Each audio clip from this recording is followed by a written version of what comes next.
कहानी शुरू होती है एक सैन जुनिपेरो नाम के शहर में। एक योर्की नाम की सीधी सादी लड़की पहली बार इस शहर में आई। यहाँ हर कोई मजे कर रहा था, सारे लोग पार्टी करने में बिजी थे। उस वक्त लगभग रात के 9:30 बजे थे। योर्की भी रैंडमली एक बार के अंदर चली गई। बार के अंदर जाकर वो बैठ गई और आसपास के लोगों को देखने लगी। तभी अचानक एक कैली नाम की लड़की उसके पास आकर जबरदस्ती उससे बातें करने लगी। दरअसल कैली के पीछे एक लड़का पड़ा था जिसका नाम वेस था। वेस और कैली ने पिछले हफ्ते साथ में बहुत मजे किए थे। वेस उसके पीछे पड़ा था कि वो दोबारा उसके साथ चले, लेकिन कैली हर हफ्ते नए लोगों के साथ हैंग आउट करती है, इसलिए वो उससे पीछा छुड़वाना चाहती थी। योर्की कैली की सिचुएशन समझ गई थी तो उसने वेस को भगाने में उसका साथ दिया। वेस के जाने के बाद दोनों ने एक दूसरे को इंट्रोड्यूस किया और आपस में काफी बातें की। सैन जुनिपेरो में हर कोई मजे कर रहा था, लेकिन योर्की का वहाँ पहला दिन था तो उसे थोड़ा अजीब लग रहा था, इसीलिए वो बार के बाहर आ गई। उसके पीछे कैली भी आ गई। कैली ने योर्की से साथ में हुकअप करने के लिए पूछा,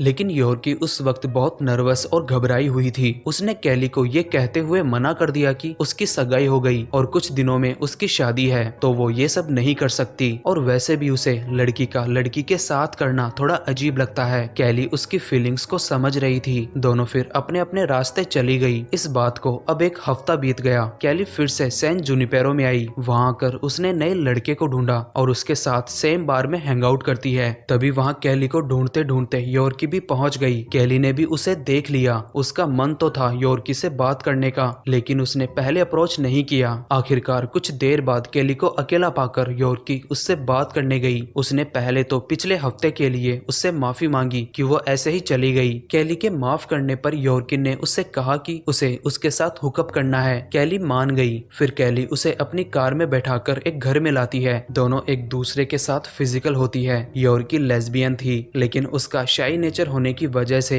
ये बात उसने अभी तक किसी को नहीं बताई थी। फिजिकल होने के बाद दोनों आपस में बातें करती हैं। योर्की कैली से पूछती है कि उसे कब पता चला कि वो लेस्बियन है, तो वो उसे बताती है कि वो लेस्बियन नहीं है, उसे लड़के और लड़कियां दोनों पसंद है। कैली फिर उसे बताती है कि कुछ सालों पहले उसकी एक लड़के से शादी हुई थी। दोनों एक दूसरे से बहुत प्यार करते थे, लेकिन एक दिन वो लड़का चला गया। कैली यहाँ सैन जुनिपेरो में मरने से पहले खुलकर जीने के लिए आती है। दोनों फिर से अपने अपने रास्ते चली गई। एक हफ्ते बाद योर्की दोबारा उसी बार में गई कैली से मिलने, लेकिन इस बार वो यहाँ नहीं थी। बार टेंडर से कैली के बारे में पूछने पर उसने कहा कि वो आज यहाँ नहीं आई, वो शायद आज क्वेगमायर गई होगी। क्वेगमायर के बारे में योर्की को कुछ भी नहीं पता था कि वो जगह कैसी है। वो जैसे तैसे वहाँ पहुँच गई। क्वेगमायर सैन जुनिपेरो का वो इलाका था जहाँ कुछ इलीगल काम होते हैं और इस जगह लोग अपनी डार्क फैंटेसी को पूरा करने आते हैं। योर्की ने वहां जाकर कैली को ढूंढा। उसे कैली तो नहीं, लेकिन वेस मिला। वेस को भी कैली के बारे में कुछ नहीं पता, लेकिन उसने योर्की से कहा कि उसे एक बार 80s, 90s और 2000 टाइमलाइन में जाकर चेक करना चाहिए, शायद वो इनमें से कहीं एक जगह मिल जाए। योर्की ने फिर हर हफ्ते अलग टाइमलाइन में जाकर कैली को ढूंढा।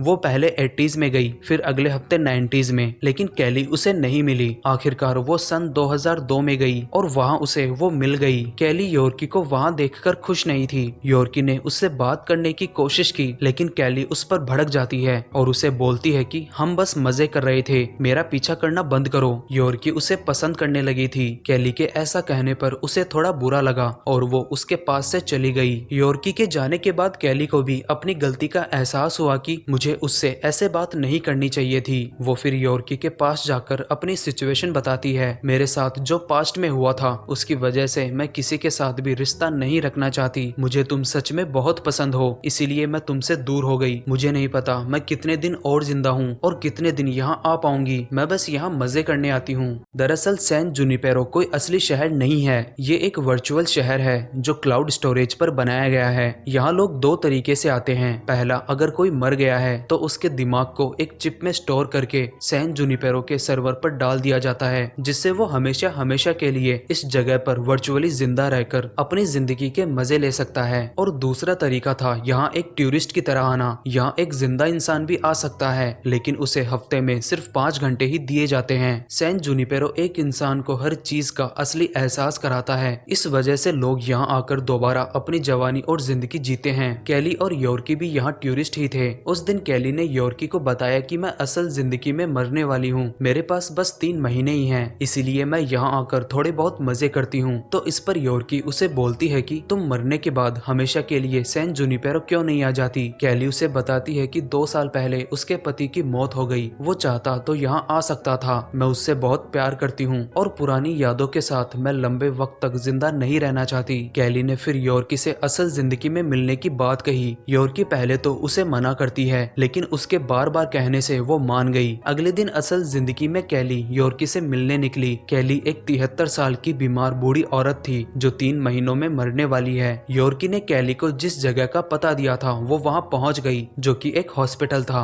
वहाँ जाकर कैली को पता चला योर्की भी उसी की तरह एक बूढ़ी औरत है जिसे लकवा मार गया। वो बस सुनने के अलावा कुछ नहीं कर सकती, इसीलिए योर्की उसे मिलने के लिए मना कर रही थी। कैली योर्की से मिलकर और एक तरफा बातें कर वहाँ से जाने लगती है। तभी उसकी मुलाकात ग्रेग से होती है जो योर्की से शादी करने वाला है। कैली और ग्रेग आराम से बैठकर बातें करते हैं। ग्रेग उसे बताता है कि जब योर्की 21 साल की थी तब उसका एक्सीडेंट हुआ था। तब से वो लकवे की वजह से नहीं हिल पाती और 40 साल से यही है। 4 साल से उसके परिवार वालों ने भी उसे नहीं संभाला। उसकी पूरी जवानी बर्बाद हो गई। तभी उसने हमेशा के लिए सैन जुनिपेरो जाने का डिसीजन लिया है ताकि वो अपनी जवानी जी सके। लेकिन वहाँ हमेशा के लिए जाने के लिए परिवार की सहमति होना जरूरी है और योर्की के परिवार के लोग ये सहमति कभी नहीं देंगे क्योंकि वो थोड़े पुराने ख्यालों के हैं। इसीलिए मैं उससे शादी कर रहा हूँ ताकि उसे वहाँ जाने की परमिशन मिल जाए। शादी के कुछ घंटों बाद उसे इच्छा मृत्यु मिलेगी। कैली को योर्की की सच्चाई जानकर थोड़ा दुख हुआ और उसने योर्की से शादी करने का फैसला किया। उसने सैन जुनिपेरो में जाकर योर्की से शादी करने के लिए पूछा और वो मान गई। अगले दिन फिर दोनों की शादी होती है और शादी के थोड़ी ही देर बाद योर्की को इच्छा मृत्यु दे दी जाती है। उसे हमेशा के लिए वर्चुअली सैन जुनिपेरो में अपलोड कर दिया जाता है। योर्की अब परमानेंटली सैन जुनिपेरो की नागरिक बन गई और अपनी जवानी दोबारा जीने के लिए तैयार थी जो उसने असल जिंदगी में नहीं जी। शाम को कैली भी योर्की से मिलने सैन जुनिपेरो आ गई। दोनों ने वहाँ अपनी शाम एंजॉय की। जब कैली का दोबारा जाने का टाइम हुआ तो योर्की उसे हमेशा हमेशा के लिए यहाँ आने के लिए फोर्स करती है क्योंकि वो उससे प्यार करती है और अब तो दोनों की शादी भी हो चुकी थी। कैली अपना मन पहले ही बना चुकी थी। योर्की के ज्यादा फोर्स करने पर कैली ने उससे कहा कि उसने शादी उस पर तरस खाकर की थी, ना कि कोई प्यार के लिए। इस बात पर दोनों में थोड़ी सी बहस होती है और कैली योर्की से बोलती है कि मेरी शादी लगभग 50 साल चली और मेरी एक 40 साल की बेटी थी जो मर गई। जब मेरी बेटी मरी थी तब सैन जुनिपेरो का कॉन्सेप्ट नहीं था। मेरे पास मेरे परिवार की बहुत सारी यादें हैं और ज्यादा वक्त तक मैं उन यादों का बोझ नहीं उठा सकती, इसीलिए मैं यहाँ नहीं आना चाहती। कैली का सैन जुनिपेरो में ना आने का अपना रीजन था, लेकिन वो भी योर्की से प्यार करने लगी थी और उसे अब डिसाइड करना था कि वो योर्की के साथ रहे या नहीं। कैली ने बहुत सोचा और फैसला किया वो भी मरने के बाद सैन जुनिपेरो में ही जाएगी। कुछ दिनों बाद कैली की भी जिंदगी खत्म हो गई और वो भी योर्की के पास चली गई। दोनों ने दोबारा साथ में सैन जुनिपेरो में अपनी जवानी जीना शुरू किया। दोनों खुशी खुशी वहाँ रहने लगी और यहीं पर ये कहानी खत्म हो जाती है। यहाँ तक पहुँच गए हो तो वीडियो को लाइक करें, चैनल पर पहली बार आए हैं तो चैनल को सब्सक्राइब करें और बेल आइकन को भी जरूर प्रेस करें। तो मिलते हैं अगले वीडियो में एक नई कहानी के साथ।